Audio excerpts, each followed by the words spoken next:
الحمدللہ رب العالمین والصلاة والسلام علی سید المرسلین اما بعد فاعوذ باللہ من الشیطان الرجیم بسم اللہ الرحمن الرحیم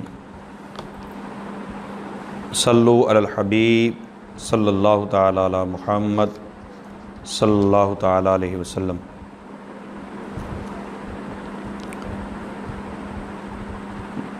پچھلے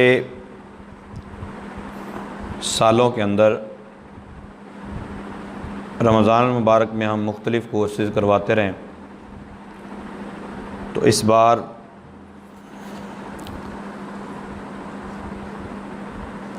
پہلے بھی ہو چکا ہے، لیکن آج سے ہم مدنی قاعدہ یعنی قرآن پاک کو درست مخارج کے ساتھ پڑھنے کا جو کورس ہے یہ بھی شروع کریں گے۔ آج اس کی پہلی کلاس ہوگی۔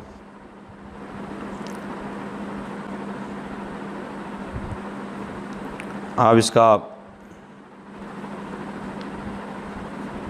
پہلا پیج دیکھیے، جہاں حروف کے مخارج لکھے ہیں، حروف کے مخارج۔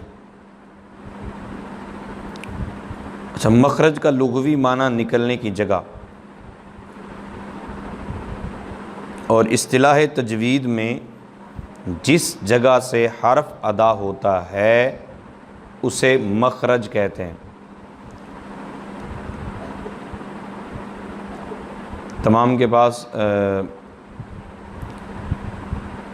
مدنی قاعدہ پہنچ گیا ہوگا، جس کے پاس نہیں ہے وہ ساتھ والی کے ساتھ ہو جائے۔ مخارج کی تعداد کے بارے میں ائمہ کرام کے مختلف اقوال ہیں۔ حضرت امام خلیل بن احمد اور اکثر ائمہ کے نزدیک مخارج کی تعداد 17 ہے۔ مطلب ہے آپ کو یہ یاد رکھنا کوئی ضروری نہیں ہے کہ کتنے مخارج ہیں اور کون کون سے ہیں، کیونکہ یہ تو باقاعدہ ایک کورس ہوتا ہے۔ ہم نے تو صرف قرآن پاک کو پڑھنے کے لیے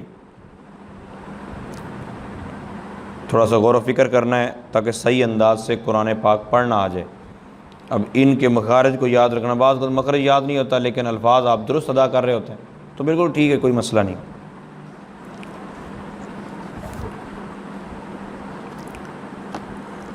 اچھا، ایک مخرج ہوتا ہے حلقی، حلق۔ کچھ حروف ایسے ہوتے ہیں جو حلق سے ادا ہوتے ہیں، کچھ حروف ایسے ہوتے ہیں جو لسانی مخارج سے ادا ہوتے ہیں، کچھ حروف ایسے ہوتے ہیں جو شفوی مخارج سے ادا ہوتے ہیں، اور کچھ ایسے ہیں جو جوفی مخرج سے ادا ہوتے ہیں۔ اور بعض اوقات خیشوم بھی ہوتا ہے، وہ میں ساری عرض کر دیتا ہوں۔ حلق سے جو حروف ادا ہوتے ہیں ان کو حروف حلقیہ کہتے ہیں۔ کون سے حروف کہتے ہیں؟ حلقیہ، حلقیہ نہیں، حروف حلقیہ۔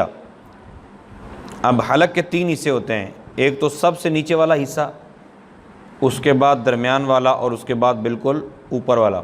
اور اوپر سے مراد مطلب زبان کی طرف، تو حمزہ اور ہا، اب غور کریں نا، حمزہ اور ہا یہ حلق کے نیچے والے حصے سے ادا ہوتے ہیں۔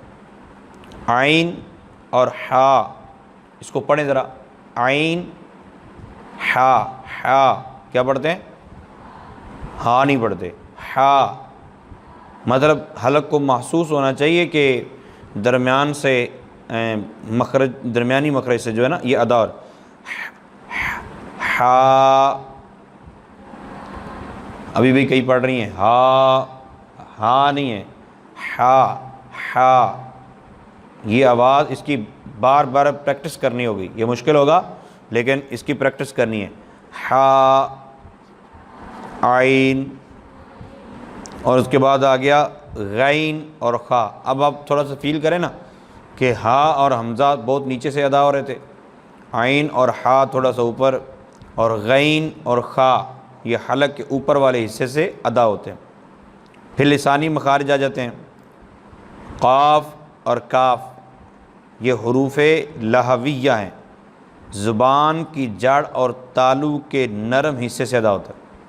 اچھا، یہ زبان کی جڑ مطلب جو ہم ہونٹوں کی طرف ہوتا ہے نا، یہ جڑ نہیں ہوتی، یہ کنارہ ہوتا ہے. تو زبان کی جڑ اور تالو کے نرم حصے سے ادا ہوتا ہے. قاف، آواز آ رہی ہوگی آپ کو، قاف. اور اس کے بعد ہے زبان کی جڑ اور تالو کے سختی سے، کاف. جس طرح آپ پانی کے اندر ایک دم پتھر پھینکیں نا تو یوں آواز نہیں، کڑک، اس طرح کر کے، تو اس طرح قاف. دوسرا ہے کاف. اس طرح پھر اس کے بعد زبان کے درمیان اور تالو کے درمیان سے، زبان کی جڑ تو پہلے ہوگی نا، تو اب زبان کے درمیان اور تالو کے درمیان سے جو حروف ادا ہوتے ہیں ان کو کہتے ہیں حروف شجریہ. کیا بولتے ہیں؟ حروف شجریہ. تو جیم، جیم نہیں، اس کو دبانا ہے، جیم. شین، یا. اب سمجھ آ گئی کہ کہاں سے ادا ہو رہے ہیں؟ تھوڑا سا غور کریں نا، وہ نہ ہو کہ آپ حروف بھول جائیں، بس وہ زبان کی جڑ اور زبان کا درمیان ہی یاد رہ جائے. اس کے بعد آ گیا ضاد، حرف حافیہ. زبان کی کروٹ اور اوپر کی داڑھوں کی جڑ سے ادا ہوتا ہے. یہ کافی مشکل ہے، اس کو بعض ضاد پڑھ جاتے ہیں، تو یہ ضاد نہیں ہے، ضاد، ضاد. داد بھی نہیں پڑھتے، داد بھی نہیں پڑھتے، ٹھیک ہے نا. ضاد.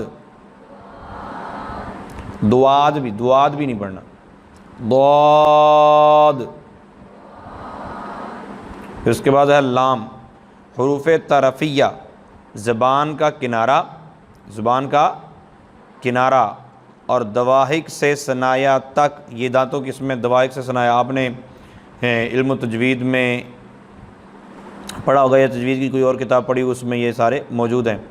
دواحق سے ثنایا تک، دواحق سے ثنایا تک کے مسوڑوں سے ادا ہوتا ہے. یعنی زبان کا کنارہ ہوگا اور مسوڑوں سے ادا ہوگا. اور وہ دانت کون سے ہیں؟ دواحق سے ثنایا. لام، لام. آپ کو محسوس ہو رہا ہوگا کہ زبان کہاں لگ رہی ہے. لام. زبان کا کنارہ اور انیاب سے ثنایا تک کے دانتوں کی جڑوں سے ادا ہوتا ہے. نون. زبان کی نوک اور مقابل کے تالو سے ادا ہوتا ہے. اب یہ کون کہاں سے ادا ہوتا ہے یہ ضروری نہیں ہے، ٹھیک ہے نا. آپ نے صرف یہ ذہن میں رکھنا، جب بھی ذہن سے نکل جائے تو ذہن میں رکھنے کے لیے آپ نے دوبارہ اس کو دیکھ لینا ہے. را، را. اس کے بعد حروف نطعیہ، زبان کی نوک اور اوپر کے دانتوں کی جڑ سے ادا ہوتے ہیں. طا. فیل کریں نا، دانتوں کی زبان کی نوک کہاں لگ رہی ہے؟ اوپر کے دانتوں کی جڑ، ٹھیک ہے نا، وہاں لگائیں. طا، طوا نہیں، طا. دال، تا. طا اور تا میں فرق کرنا ہے، ٹھیک ہے. اس کے بعد آ گیا زبان کا سرا اور اوپر کے دانتوں کے اندرونی کنارے سے ادا ہوتے ہیں. ضا. اس کو زا کی طرح نہیں پڑھنا، نہ ہی زال کی طرح پڑھنا ہے. ضا، زال. سا. اس میں سیٹی کی آواز نہیں آنی چاہیے. بعض سین بھی پڑھتے ہیں اسی طرح، سواد بھی پڑھتے ہیں اس طرح، اور سا بھی پڑھتے ہیں سا، سا، سا. مطلب یہ نا بالکل نرمی سے ادا کرنا ہے. سا. زبان کی نوک اور دونوں دانتوں کے اندرونی کنارے سے ادا ہوتے ہیں حروف صفیریہ. صاد، زا، زا، سین اور حروف شفویہ یعنی اوپر کے دانتوں کے کنارے اور نچلے ہونٹ کے تر حصہ سے ادا ہوتا ہے، یہ شفوی مخارج میں سے، جیسے فا، غور کریں، فا، اس کے بعد آ گیا با، دونوں ہونٹوں کے تر حصہ سے ادا ہوتا ہے، میم دونوں ہونٹوں کے خشک حصہ سے ادا ہوتا ہے، اور واو دونوں ہونٹوں کی گولائی سے ادا ہوتا ہے، با، میم، واو۔ اور حروف مدہ جو ہوتے ہیں یہ جوف دان یعنی منہ کے خلا سے ادا ہوتے ہیں، خیشوم، ناک کا بانسا، یہ غنہ کا مخرج ہے۔ اب آپ آ جائیے پہلی تختی پہ، سبق نمبر 1 پہ، سبق نمبر 1 پہ یاد رکھیے گا، یہ تختی آپ کو اللہ تعالیٰ پڑھانے کی بھی توفیق عطا فرمائے۔ آپ نے جب پڑھانا ہے، آپ حدیث پڑھ جائیں، آپ قرآن پڑھ جائیں، آپ جناب ترجمہ قرآن پڑھ جائیں، لیکن اگر درست انداز سے قرآن پاک پڑھنا نہیں آتا تو کسی کام کا نہیں ہے بھئی، قرآن ہی نہ بندہ صحیح طرح پڑھ سکے۔ تو ہمارے ہاں ایک بڑی خرابی ہے، وہ یہ ہے کہ بچی یا بچہ سال مدنی قاعدہ ہی پڑھتے رہتے ہیں۔ میں نے کئی مرتبہ غور کیا ہے کہ مدنی قاعدہ پڑھ لیتے ہیں، بلکہ مدنی قاعدہ مکمل کرنے کے بعد قرآن پاک جب شروع کرتے ہیں نا تو پھر بھی قاری صاحب سے سبق لے رہے ہوتے ہیں، قاریہ سبق لے رہے ہوتے ہیں، ایک لائن دے دو جی، وہ بس میں نے اتنا ہی یاد کیا ہے، میں نے اتنا ہی پڑھا ہے، مطلب وہاں بھی ہجے کر رہے ہوتے ہیں۔ تو میرے پیارے، اگر ہجے ہی کرنے ہیں قرآن پاک پہ تو مدنی قاعدہ ہی صحیح طور پہ پڑھ لو۔ تو مدنی قاعدہ درست انداز سے اگر کسی نے پڑھا ہے تو قرآن پاک میں جا کے چیدہ مقامات پر ضرورت پڑ سکتی ہے، لیکن دوبارہ سے پھر قرآن پاک کو اسی طرح مفردات کو اکٹھا کرنا، پھر کلمہ بنانا اور کلمے کو پڑھنا، یہ تو عقل سے ماورا بات ہے۔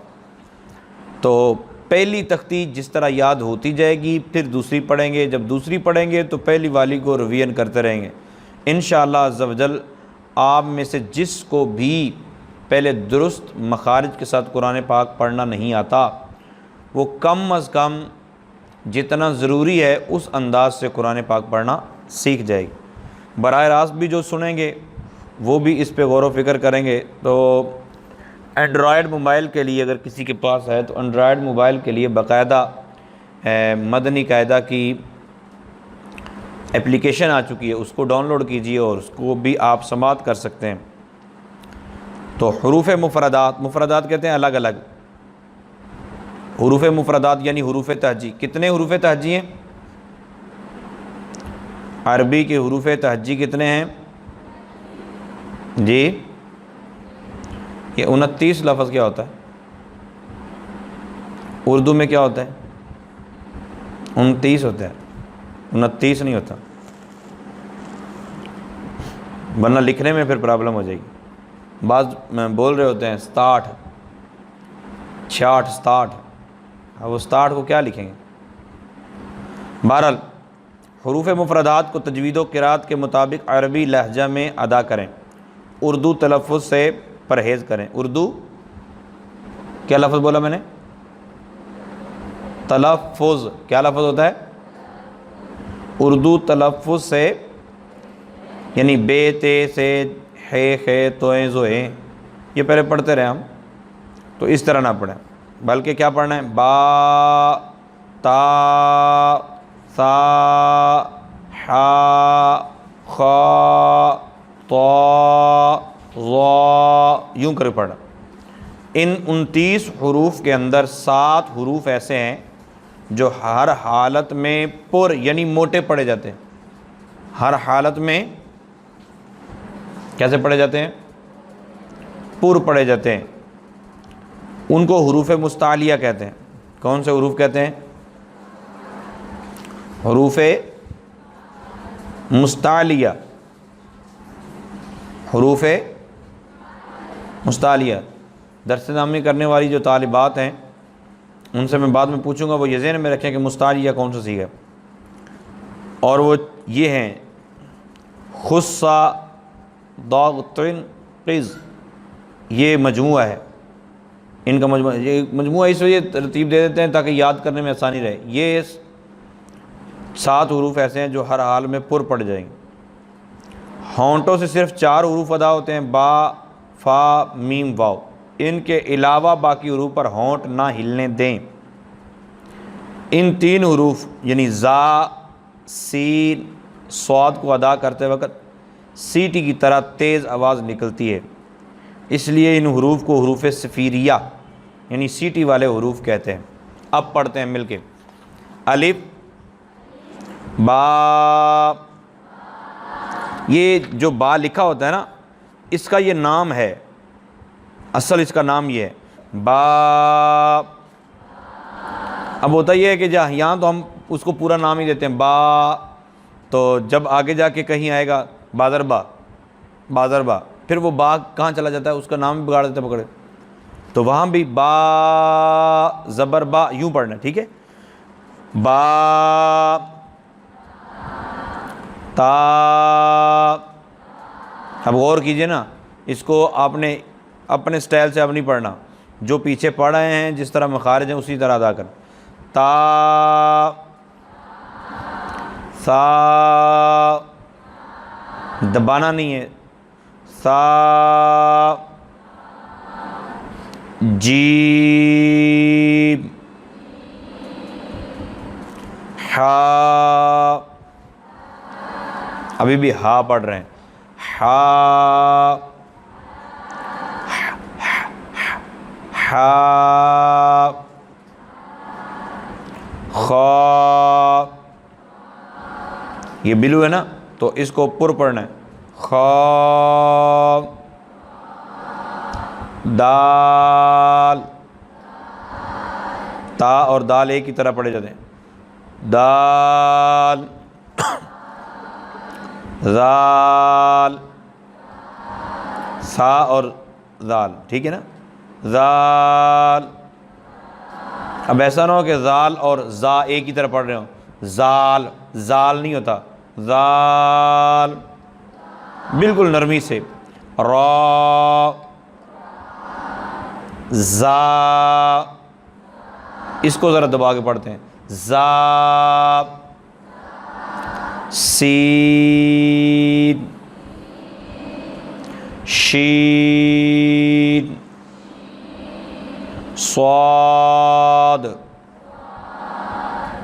صاد، ابھی میں نے صاد ہی پڑھا، دعا تو پڑھا ہی نہیں، ضاد، طا، ظا، عین، غین، فا، قاف، قاف، قاف، کاف۔ آپ کے بولنے سے سننے والے کو پتہ چل جانا چاہیے کون سا قاف پڑھ رہا ہے، ٹھیک ہے۔ لام، میم، نون، واو، ہا۔ اس میں اور اوپر والے ہا میں فرق ہونا چاہیے، یاد رکھیے گا، ہا اور ہا، حمزہ، یا۔ تو یہ پہلا سبق ہے، آپ کو یہ بہت آسان لگ رہا ہوگا، یہ بہت آسان نہیں ہے، لیکن بہت زیادہ مشکل بھی نہیں ہے کہ آپ سے مشکل ہو جائے کہ مجھ سے یاد ہی نہیں ہوتا۔